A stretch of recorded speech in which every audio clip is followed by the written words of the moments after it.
Hello guys! Welcome back to our channel. For today's vlog, ito ang aking i-feature, ang aking lovely rose. So, kamusta na mga lovely rose ninyo ngayong summer? Ako ay to, tignan ninyo.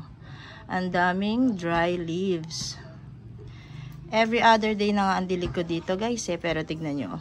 Ang dami pa rin ano. Pero thankfully, buhay pa rin siya kasi medyo maselan ito sa lowland guys. So, tignan ninyo oh. May nag-ano siya diyan, oh. Nag-branch siya diyan. Ayan. Balis nga pala si Lovely Rose ay isang Graptoveria.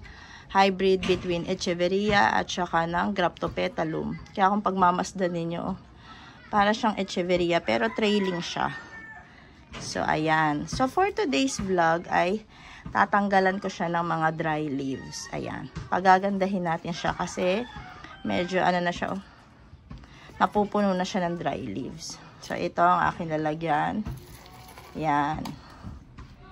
So, meron akong tinanggal kanina na flower. Tapos, dito ko na din nilagay. So, ayan guys. So, ang dami. Ayan, ang dami. Tapos, may damo pa, oh. Ayun, oh. Ayan.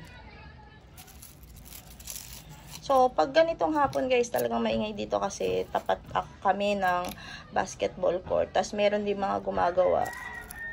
Kaya pagpasensya nyo na guys kasi ito lang yung oras na nakakapag-vlog ako.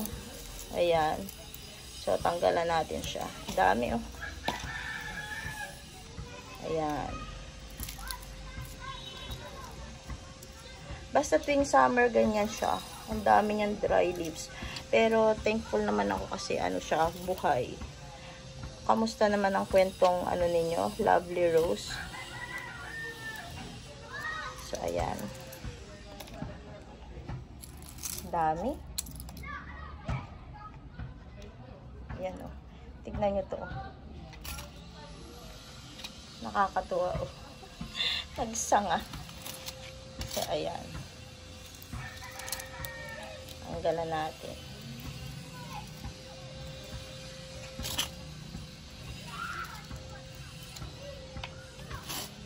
Ano lang to guys, yung sun exposure niya ay ano, dati ano to, morning sun.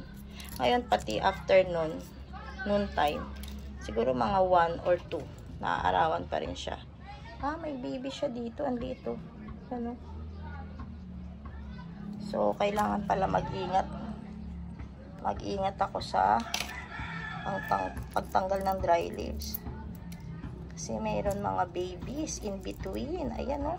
Tsaka siksik ito, oh. Yung leaves niya. Ang hirap niyang tanggalan ng dry leaves. Kasi, oh. Siksik siya. Dito, nag-dry. Tapos, dito, may natira pa. So, yan. Dami na sa ilalim, oh. Yan nyo, guys, oh. Mapupuno o makakalahati ko yata ito. So, yan.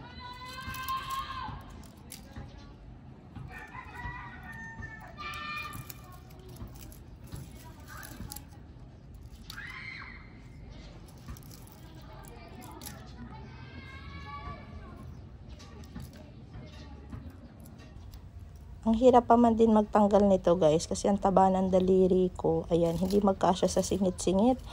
Paman din itong Lovely Rose, yung mga dahon niya. Ayan oh, talagang nakasingit in between nung stem at saka nung dahon. So ayan, ibababa ko muna yung yung dry leaves para pumunta sa lupa. Tapos doon ko kukunin sa lupa. Ang hirap. So dapat talaga meron ako yung tsane. May nakita nga ako na mahabang tsane siya. Pangkuha. Ayan. So, tiis muna kasi wala pa. Tignan nyo to guys, oh. Ang ganda ng kanyang ano, oh. Tatlo yan. Tatlong stem yan. Tatlong babies yan. Oh, diba? So, ayan.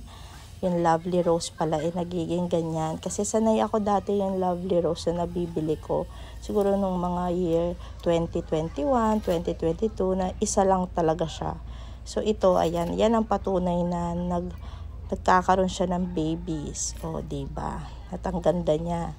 So, ito kasi guys is clumping. Pero hindi siya one stem. Multi-stem siya na pinagsama-sama. At yun nga, pinag-iisipan ko nga paano i-propagate ito kasi tignan nyo naman, 'di ba? Mabubuhay ko kaya kung ipopropagate ko to. Pero hindi na muna ngayon, siguro sa susunod na, sa mga yung malamig na season. Yan, hindi ngayong summer. Kasi nung February, ayan, doon ako nag-propagate guys. Ngayon medyo naglaylo na ako sa pagpo-propagate kasi mainit ngayon So ayan, gusto kasi nila yung malamig. Ayan, madali sila mag-roots. Yan guys, medyo matagal nga lang to pero tiyaga lang kasi kapag hindi ko to tinanggal, ay sayang to guys. Ayan may isang dahon na nalagas pero pa-dry na naman din siya nag-yellow na. Ayan, so medyo matagal nga lang to kasi talagang napakadami niya, tapos siksik. Ayan sobrang siksik niya Tignan niyo yung lupa ko guys. Pakita ko sa inyo. Yan yung potted chip sa akin. At ito yung lupa from Benguet. From Ma'am Joyce. Yan yung lupang ginamit ni Ma'am Joyce sa kanyang Lovely Rose. Makikita nyo guys. Dry na siya Para siyang black na dry. Ayan Basta dry na siya. Mabilis to mag-dry guys. Every other day ang dilig ko dito. Pero grabe. Kahit ganyan yung lupa niya. Para siyang merong alnus compost, tapos yung garden soil. Tapos may nakakapa nga akong parang mga bato-bato dyan Pero isa lang naman yung nakapa ko. Pero yan yung soil lang niya guys. Hindi ko na siya pinalitan. So yan na yun. Ayan, tuloy ko lang guys. Ayan ang aking pagtatanggal. Sabi ko nga, yung kalahati halos na yata nito natanggalan na. So, meron pa akong other half. Ayan, siksik. Grabe yan. Ilalaglag ko muna yung mga dahon dyan. Tapos, pag nalaglag, ayun, may natanggal na namang isa. Nasama, ayan, meron na naman. Pero, ayan, parang pa-dry na din naman siguro yan. Kaya, mabilis na tanggal. Ayan. Yan ang ginagawa ko. Technique. Pero talaga maganda yung may yung may forceps ba yon, yung tong or yung parang chane na malaki. Yan, yun maganda talaga yon panguha. So wala pa ako noon. Yan. Alam nyo guys, ngayon ko lang na-enjoy talaga yung ganitong weather dito kasi ngayon ko pa lang nalipat sila. Actually may mga nalipat ako dito nung September. May pinadala na kasi sa akin si Ma'am Joyce noong September. Yun nga, yung cheesecake at saka yung mga super bomb. Dito ko na sila dinala. Hindi ko na sa apartment sila pinadala. At yun nga, nagustuhan nila. Nung nagustuhan nila, ay sabi ko maganda yata talaga yung, yung location for succulent. So, napa-order naman ako ngayon. Na medyo namang problema nga din ako kasi guys, yun nga, napadami ng order. Parang gusto kong mamigay ng iba yung mga na-propagate ko para makaluwag-luwag dito sa garden, makapag-ayos ng mabuti. Kasi ayoko maging crowded nga yung balcony. Ayoko mapuno yun kasi syempre, 'di ba, family area to. Yun, ayoko mapuno talaga ng puro succulents. Yan. So, Ito na ang ay kalbaryo talaga guys. Etong si Lovely Rose talaga mahirap tanggalan at mga siksik. Yan ang problema sa sa clamping guys. Yan, mahirap silang tanggalan ng dry leaves. Lalo na yung hindi pa nakikita yung lupa. Ay, nako, ang hirap tanggalan yan guys. Yun nga Purple Delight ko. Ang dami na rin ganyan guys, dry leaves. Hindi ko rin natatanggalan. Napupunta lang sila sa lupa. So, ayan. Tignan niyo yung kalahati. Medyo kita niyo na yung lupa. Dito, puro dry leaves pa rin. Ayan, ang dami. So, ayan. Ang aking Lovely Rose. Kamusta yung Lovely Rose nyo, guys? Ngayong summer. Uhawin din ba sa inyo, guys? So, ito kasi, yun nga, sasabi ko kanina, naaarawan to morning hanggang mga 1 p.m. siguro 2 p.m. Kasi wala na sa amin ng araw ng 3 Kaya, ayan. Tapos, yun na. Goods na siya doon. Sunburn, hindi naman. Ay, may natanggal ulit guys. So, 3 na. 3 na yung dahon na natatanggal. Try natin ma-propagate yan. Pero, kasi usually yung leaves nito, nilalagay ko lang sa isang container guys. Pinagsasama-sama ko yung mga leaves. Hirap sila doon makapag-produce ng pops. Kasi sama-sama sila doon. Nilalagay ko sa isang pot. So, So, ayun nga, yun ang ano ko, ang sun exposure niya, ganun. Morning hanggang 1 or 2. Tapos, kamusta nga pala? Mabalik ako sa tanong ko, kamusta yung mga lovely rose nyo guys? Kasi talaga sa akin, itong problema. Dry leaves, ang bilis. Tignan nyo, magiging leggy na siya agad. Tapos, by, siguro, mga November, December, or January, February, ayan, pwede na sila i-propagate. Kasi usually November, December, maulan pa rin eh. So, sa tingin ko, January to February, mapopropagate ko sila. Lalakasan ko loob ko na mapadami sila. Ayan. Clumping. Tapos magti-trail to guys. Feeling ko lang. Magti-trail ito.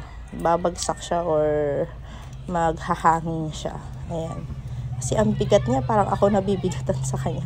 Ang taas-taas eh. Ang taas-taas na niya. Para siyang echeveria na mataas. Di ba? Yan. Ang ating Graptoveria Lovely Rose. Yan. Naselan nga to sa lowland guys. Kasi nagkaroon din ako ng madaming ganito. Hindi siya umubra dun sa microclimate dun sa apartment. Talagang na-dead siya dun guys. Ilang subok din ako nito guys. Umu-okay siya. Tapos pagka hindi niya nagustuhan yung panahon, yung weather, deads, ganun. So, dito, nakatagal na siya ng ilang buwan pa lang naman, guys. Siguro, nakuha ko to ng January, February, ayan. So, sana magtuloy-tuloy kasi ito yung isang kinakatakutan yung summer. Okay siya ngayong summer. Hindi ko lang alam sa tag-ulan, ayan. Kasi yung setup ko dito is wala akong roofing, ayan, wala akong bubong. So, ang gagawin ko is tatakpan ko sila. Yan, para hindi sila maulanan. Yun ang gagawin ko. So, eto na guys, ang aking lovely rose. Ayan, nalinis ko na kumpara kanina na ang daming dry leaves. So, ayan na. Kita nyo na yung kanyang mga stems. Tanggal na namang isa guys. So, 4 balik na tanggal. Ayan. So, ang ganda-ganda niya na guys. Oh. Diba? Fresh na fresh. Kahit summer, si Lovely Rose.